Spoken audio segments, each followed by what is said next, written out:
शेतकरी मित्रांनो, सन 2023च्या खरीप हंगामामधील कापूस व सोयाबीन उत्पादक शेतकऱ्यांना अर्थसहाय्य देण्याकरिता उर्वरित 1,593 कोटी 99 लाख एवढ्या निधी जो आहे तो सन 2024-25 मध्ये वितरित करण्याबाबत हा शासन निर्णय आज म्हणजे 13 सप्टेंबर रोजी काढण्यात आला आहे। तर काय आहे सविस्तर माहिती आपण पाहूयात।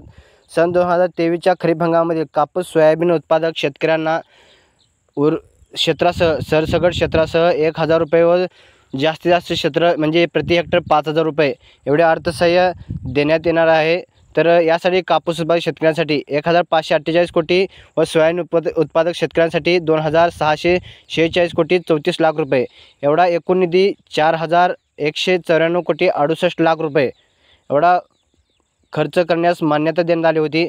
तर शेतकरी मित्रांनो, मागील JRमध्ये 60% एवढा निधी जो उपलब्ध करून दिला होता तो आणखीन शेतकऱ्याला वितरित झालेला नाही। तर काही शेतकऱ्यांचे म्हणणे असे होते की आमच्या सातबाऱ्यावरती नोंद असतानाही आम्हाला आमच्या यादीमध्ये नाव नाही। तर यासाठी हा सोयाबीन आणि कापूस अनुदान जे आहे ते रखडलेलं आहे। तर त्यासाठी जो बाकीचा जो 40% निधी जो आहे तो आज वितरित करण्यात आला आहे। तर 60% निधी वितरित केल्यामुळे शेतकऱ्यांना वाटत होते की आपल्याला पूर्ण असा जो अनुदान जे आहे ते मिळणार नाही असं वाटत होतं, पण आता जो 40% होता तो उर्वरित तोही आज वितरित करण्यात आला आहे।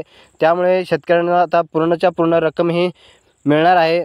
तर शेतकरी मित्रांनो, कृषी विभागाच्या माध्यमातून सांगण्यात आलं आहे की वित्त विभागाला की 15 सप्टेंबर नंतर म्हणजे 2 दिवसानंतर जे अनुदान आहे ते वितरण करण्यात येणार आहे अशी वित्त विभागाने माहिती दिली आहे।